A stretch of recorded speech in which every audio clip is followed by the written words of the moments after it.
Jangan bersedih, karena itu sudah bagian dari ketetapan Allah Subhanahu wa taala.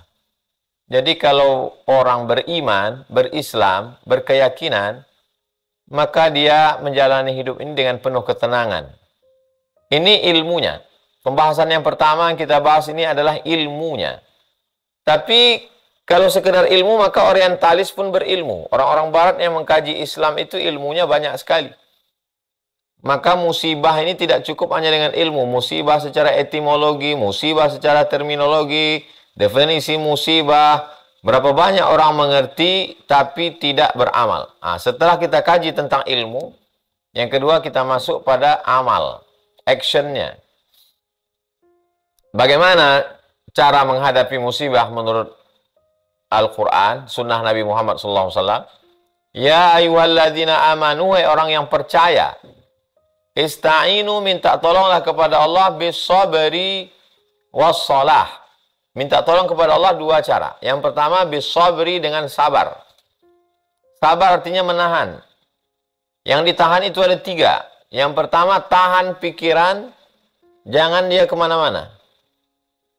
Karena sesungguhnya yang paling menyiksa manusia ini adalah pikiran. Makanya orang yang tidak ingin berpikir banyak, dia pakai sabu-sabu, dia pakai narkoba, dia hisap ganja.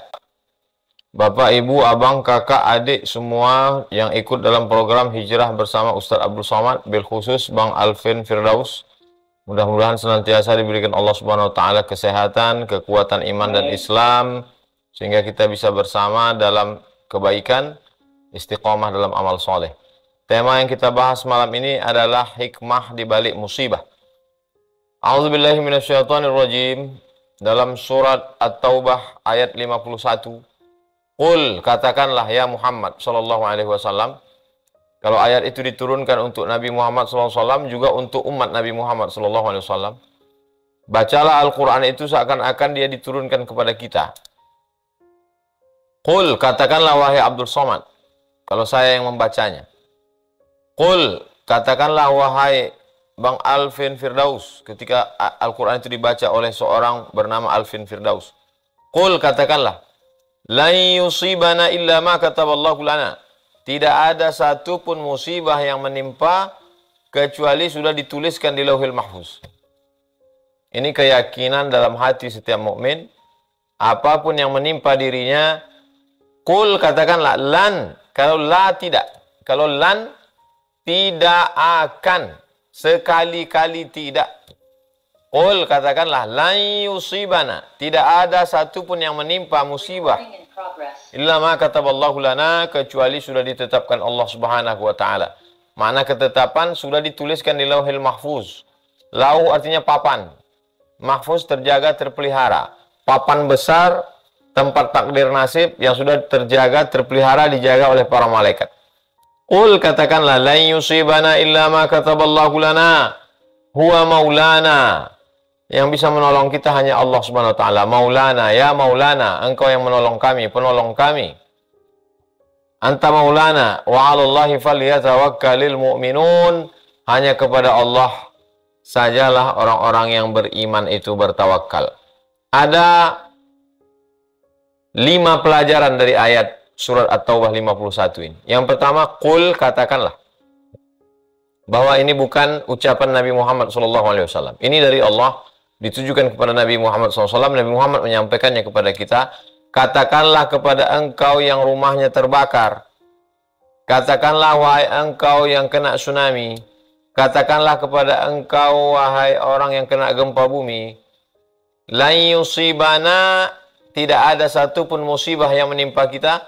Bahwa memang takdir hidup ini ada musibah, ada kebakaran, ada kerugian, ada bangkrut, ada kematian, ada sakit, ada tsunami, ada gempa bumi, ada likuifaksi.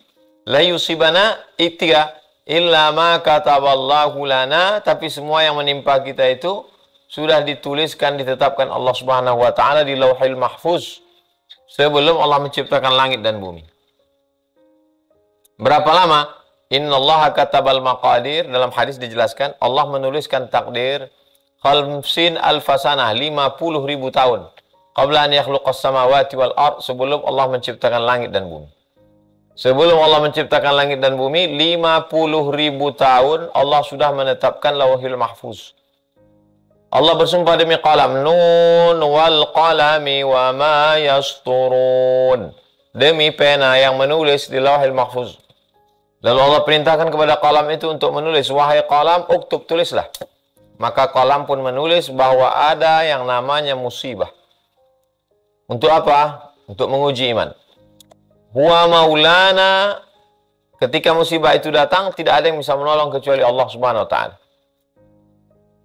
Ini menunjukkan siapa yang sudah membawa beras, siapa membawa bantuan, jangan angkuh, jangan sombong. Itu hanyalah pertolongan Allah yang dipakai melalui tangan kita. Jangan merasa kita sudah menolong orang. Kami yang sudah ngumpul petang tadi, tim UAS Jawa Barat memberikan laporan, sudah terkumpul. Kita buat video beberapa hari yang lalu kepada seluruh jamaah dimanapun berada. Kirimkanlah support bantuan kepada tim UAS Jawa Barat. Ustaz Rusli sudah terkumpul 90 sekian juta. Disalurkan kepada kawan-kawan, sahabat yang terkena di samping bantuan-bantuan lain. Kita yang sudah memberi jangan merasa angkuh sombong. Karena sebenarnya huwa maulana, Allah satu-satunya penolong. Dan bagi orang yang berharap kepada manusia, jangan kecewa. Karena minta tolong kepada manusia ini penuh dengan keluh kesah, penderitaan. Satu-satunya minta tolong kepada Allah, maulana. Nanti Allah akan gerakkan hati hambanya untuk berbagi. Wa 'alallahi falyatawakkalul mu'minun. Kepada Allah lah bertawakalnya orang-orang yang beriman.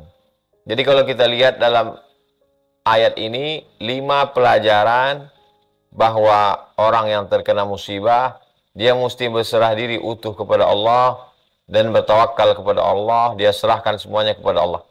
Kalau kita begitu tawakalnya kepada pilot pesawat, menyerahkan segala urusan kepada pilot, kita tak tahu bahwa pilot itu na'udzubillah oknum pilot sakau, pakai narkoba.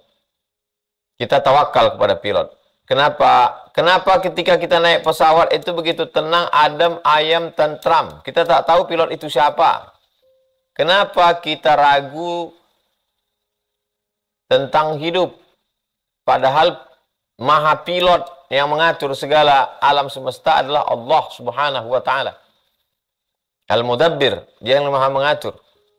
Kenapa kita ragu? Kenapa kita cemas?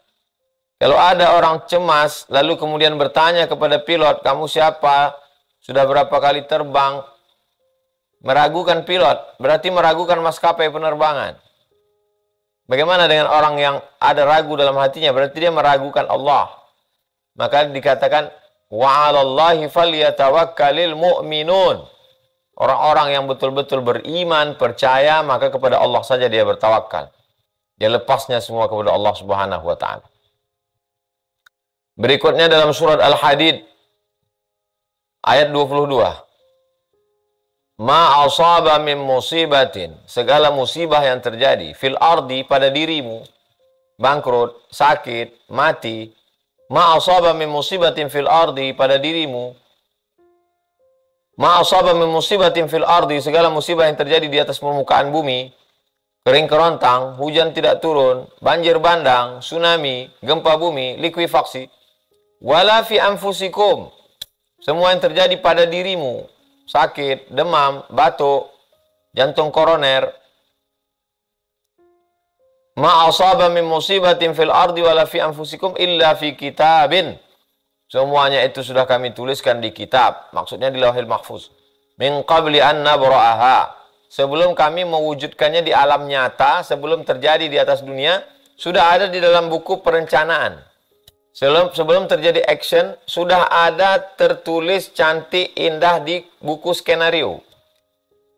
Min qabli an nabra'aha, kaila ta'sau ala ma fatakum, wala tafrahu bima atakum. Untuk apa Allah jelaskan itu? Tujuannya dua. Kaila ta'sau ala ma fatakum, kalau hilang, tidak dapat, kamu jangan putus asa. Wala tafrahu bima atakum, kalau dapat, kamu jangan angkuh, jangan sombong. Kalau ada yang kaya, sehat, sukses, jangan sombong. Itu ketetapan Allah. Kalau ada yang sakit, kena angin puting beliung, kena gempa bumi, jangan bersedih. Karena itu sudah bagian dari ketetapan Allah Subhanahu wa taala. Jadi kalau orang beriman, berislam, berkeyakinan, maka dia menjalani hidup ini dengan penuh ketenangan. Ini ilmunya. Pembahasan yang pertama yang kita bahas ini adalah ilmunya. Tapi kalau sekedar ilmu, maka orientalis pun berilmu. Orang-orang barat yang mengkaji Islam itu ilmunya banyak sekali. Maka musibah ini tidak cukup hanya dengan ilmu. Musibah secara etimologi, musibah secara terminologi, definisi musibah. Berapa banyak orang mengerti tapi tidak beramal. Nah, setelah kita kaji tentang ilmu, yang kedua kita masuk pada amal, actionnya. Bagaimana cara menghadapi musibah menurut Al-Quran, sunnah Nabi Muhammad SAW?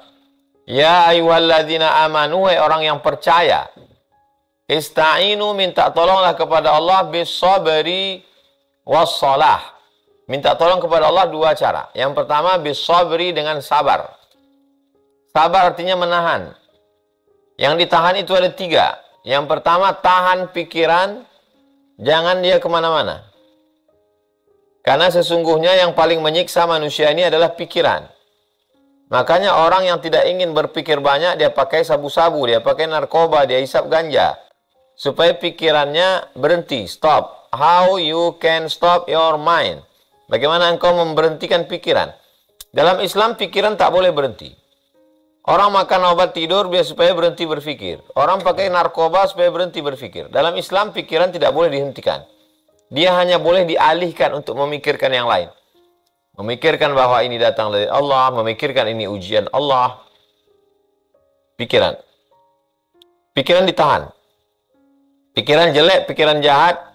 Kenapa aku yang kena, kenapa negeri kami, kenapa kampung kami, itu ditahan. Dialihkan kepada yang lain. Yang kedua adalah hati. Hati ditahan untuk bersedih. Kenapa mesti bersedih? Ada Allah Ta'ala, Allah Maha Besar. Yang kedua lisan. Lisan mesti ditahan. Lisan tidak boleh sumpah serapah. Kenapa aku sudah sholat, kampung kami sudah meramaikan masjid, kenapa kami, ya Allah? Kenapa bukan kota besar? Kenapa bukan Amerika? Kenapa bukan Eropa? Kenapa bukan? Tahan. Tahan pikiran, tahan mulut, tahan hati. Air mata tidak bisa ditahan. Makanya ketika anak Nabi SAW namanya Ibrahim, dari Maria Al-Qibtiyah, meninggal umur 18 bulan, air mata Nabi meleleh. Sahabat bertanya, "Ama tarda ya Rasulullah, apakah engkau tidak ridha menerima takdir ini ya Rasulullah?" Kata Nabi SAW, "Aku ridha. Hanya saja ini air mata kasih sayang." Jadi kalau ada saudara kita yang terkena musibah, dia menangis, maka sesungguhnya tangisan itu adalah sesuatu yang tak bisa ditahan. Yang tak boleh itu meratap. Kalau sampai dari mulut, kenapa aku, kenapa kami, kenapa. Selama pikiran bisa ditahan, mulut bisa ditahan, hati bisa ditahan, air mata meleleh, bagian dari ekspresi, ungkapan. Ya ayyuhalladzina amanu, hai orang percaya, ista'inu, minta tolonglah kepada Allah, bis-sabri, dengan sabar. Yang kedua, was-shalah, salat. Salat maknanya secara umum doa. Salat secara khusus adalah salat. Jadi walaupun sedang menghadapi kesulitan, tetap salat, jangan sampai tinggal. Kita paham mungkin sajadahnya hilang, mungkin bajunya hilang. Secukupnya, la yukallifullahu nafsan illa wus'aha. Allah tidak membebani hambanya lebih daripada kemampuannya. Salat di atas terpal, salat di atas rumput, sah. Ujian ini berat, angkat tangan. Allahu Akbar. Allahu Akbar kabira. Engkau maha besar. Walhamdulillahi katsira. Segala puji, semua puja-puji milikmu. Wa subhanallahi bukratan wa asila. Segala puji bagimu. Maha suci engkau pagi, petang, siang, dan malam. Wajjahtu wajhiya, aku hadapkan wajahku lilladzi fataras samawati, kepada engkau yang menciptakan langit dan bumi. Hanifan, aku condong kepada kebenaran. Musliman, aku berserah diri kepada engkau. Aku tak punya daya, aku tak punya upaya. Wa ma ana minal musyrikin, aku tidak mengharapkan manusia, aku tidak mempersekutukan engkau dengan apapun. Inna salati, salatku, wa nusuki, ibadahku, wa mahyaya wa mamati, hidupku matiku lillahi rabbil alamin, la syarika lahu, tiada tempat meminta, tiada tempat minta ampun, tiada tempat mohon kecuali engkau ya Allah. Wa bidzalika umirtu, Aku diperintahkan Allah untuk melakukan itu, wa ana minal muslimin. Aku termasuk orang muslim yang berserah diri kepada Allah Subhanahu wa taala. Betul-betul dinikmati salat itu ketika sujud, subhana rabbiyal a'la. Maha suci Engkau yang maha tinggi. Segala sesuatu ada yang Kau inginkan. Jadi yang pertama adalah menahan, tahan kepala, hati, pikiran, tahan lisan. Yang kedua adalah solat. Makna solat, memang solat subuh, zuhur, asar, maghrib, isya, duha, tahajud, witir, qabliyah, ba'diyah. Yang ketiga solat artinya doa. Banyak-banyak berdoa kepada Allah Subhanahu wa taala. Ada orang yang tidak berdoa, hanya bertasbih saja, tapi sesungguhnya di dalam tasbihnya itu juga adalah doa. Makanya ketika Nabi Yunus ditelan oleh ikan, dia hanya bertasbih, la ilaha illa anta subhanaka inni kuntu minadh zalimin. La ilaha illa anta subhanaka inni kuntu minadh zalimin. La ilaha illa anta subhanaka inni kuntu minadh zalimin. Fi dhulumat, dalam 3 kegelapan. Gelapnya laut, gelapnya perut ikan, gelapnya tengah malam. Dilepaskan Allah Subhanahu wa taala dari ujian itu. Begitu juga kalau kita baca Nabi Ibrahim alaihissalam diuji dengan berbagai macam ujian, meminta kepada Allah. Lalu kemudian kata Allah kepada api, ya nar, wahai api, kuni bardan, jadilah engkau sejuk, wasalaman, selamat ala Ibrahim, bagi Nabi Ibrahim. Nabi Ibrahim keluar dengan selamat. Begitu juga ketika nabi-nabi yang begitu dalam kesulitan mereka, Allah menguji iman itu al-amsal fal-amsal. Ya Rasulullah, ayun nasi asyaddu balaan. Siapa orang yang paling keras ujian hidupnya? Al-anbiya, para nabi-nabi dan rasul. Al-amsal fal-amsal. Setelah itu di bawah terus. Semakin kuat keimanan, semakin kuat pula ujian. Ujian S1 100 halaman, ujian S2 200, ujian 3 S3 desertasi 300. Semakin tinggi level, semakin berat ujian, semakin tebal, semakin banyak referensi, semakin detail pembahasan. Itu standar manusia. Begitu juga dengan Allah Subhanahu wa taala. Ini ilmunya sudah kita bahas. Lalu kemudian amalnya sudah kita bahas. Lalu kemudian apa hikmah yang diinginkan Allah di balik semua itu? Di balik semua itu ada ujian yang belum diberikan Allah. Ada orang diuji kakinya untuk ke masjid, lulus. Diuji tangannya untuk bersedekah mengusap kepala anak yatim, lulus. Diuji mulutnya, lisannya untuk membaca Al-Quran malam Jumat, baca tahajud, malam surat Al-Kahfi, tiap malam baca surat Yasin, lulus. Diuji kepalanya untuk berfikir, lulus. Diuji telinganya untuk mendengar tausiah, lulus. Tapi ada satu ujian yang belum. Ujian kesabaran. Innama yuwaffas sabiruna ajrahum bighairi hisab. Orang yang sabar itu ujiannya berat, diberikan Allah balasannya bighairi hisab. Tidak bisa dihisab, tidak bisa dihitung. Unlimited, tanpa batas. Itulah yang dijanjikan Allah untuk mereka yang sabar. Dalam kitab Ar-Risalah Al-Qushairiyah dikatakan, aku tahu kapan Allah ridha kepadaku. Bagaimana engkau tahu Allah ridha kepadamu? Ketika aku ridha menerima takdir ketetapan Allah. Ketika kita ridha menerimanya, disitulah Allah meridhai kita. Level yang paling tinggi adalah sahabat Nabi yang disebut as-sabiqun al-awwalun. Orang-orang yang dulu masuk Islam. Minal muhajirin. Sahabat Nabi dari kalangan muhajirin yang pindah dari Makkah ke Madinah. Wal ansar. Orang ansar yang ada di Madinah menolong, membantu Rasulullah SAW. Mereka itu kata Allah radhiyallahu anhum. Mereka itu diridhai Allah Subhanahu wa taala. Kita setiap subuh berkata minta ridha, raditu billahi rabba wa bil islami dina wa bi Muhammadin nabiyya wa rasula. Tapi belum tentu kita diridhai Allah. Maka ada orang yang diridhai Allah. Siapa itu? Orang yang sabar ketika diuji oleh Allah Subhanahu wa taala. Ketika diuji Allah sabar. Ahasiban nasu ayutraku ayyaqulu amanna? Apakah manusia itu menyangka dia dibiarkan saja begitu saja mengatakan kami beriman? Wa hum la yuftanun, padahal mereka belum diuji. Ketika kita berani mengatakan aku beriman, asyhadu an la ilaha illallah wa asyhadu anna Muhammadar Rasulullah, maka saat itu kita sedang diuji Allah Subhanahu wa taala. Ada sesuatu yang diinginkan Allah. Kita disuruh bersedekah karena mau diinginkan balasannya.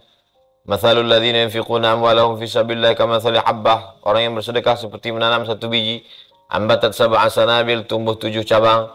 Wa fi kulli sumbulatin mi'atu habbah, dalam satu bulir satu cabang ada 100. Allah suruh kita bangun masjid karena dia mau ngasih. Man bana masjidan bana mithlahu baitan fil jannah. Siapa yang bangun masjid, dibangunkan Allah satu tempat di surga. Ada perintah namanya haji, wal hajjul mabrur laisa lahu jazaa illal jannah. Haji yang mabrur tak ada balasannya kecuali surga. Tapi orang yang sabar tidak disebutkan Allah balasannya.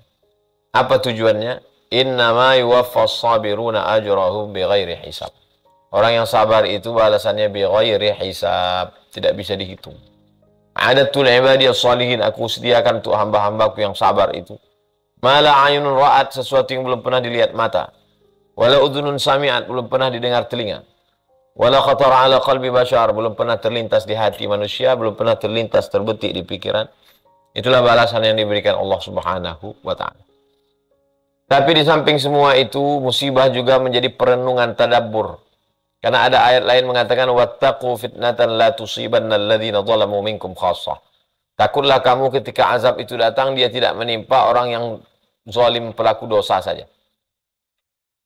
Jadi kalau ada orang mengatakan yang mabuk saya, yang berzina saya, yang minum khamar saya, yang pakai sabu saya, apa urusan kamu? Rumah-rumah saya, uang-uang saya. Memang betul. Uang-uang kamu, dosa-dosa kamu, yang mabuk kamu, di rumah kamu. Tapi kalau azab Allah itu datang, saya kena juga. Karena ayatnya umum. Wattaqu, takutlah kamu fitnatan, azab, la tusibanna alladzina zalamu minkum khassah. Kalau dia datang, dia tidak menimpa yang jahat saja.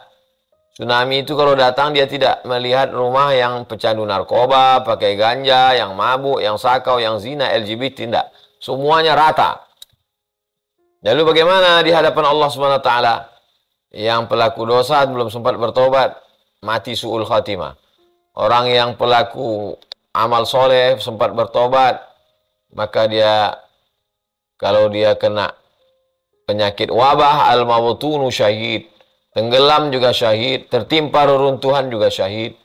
Dengan syarat dia orang baik, berniat baik, mencari nafkah, terkena, maka sesungguhnya ada balasan yang disiapkan Allah Subhanahu wa ta'ala.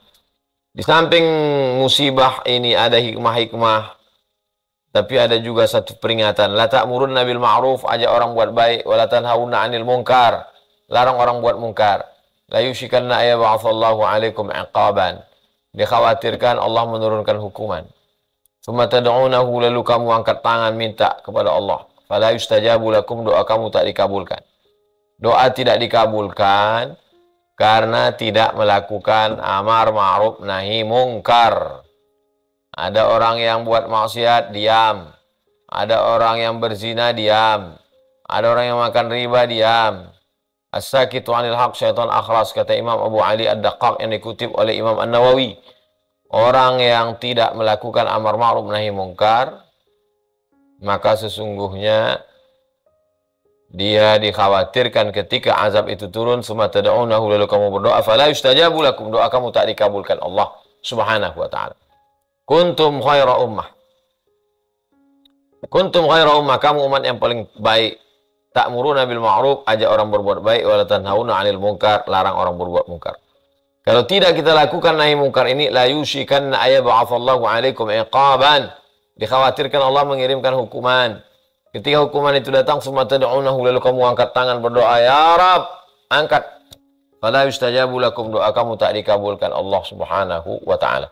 Jadi ini memang introspeksi diri juga buat kita bersama. Adapun kawan-kawan, sahabat jamaah dimanapun berada, ini kesempatan.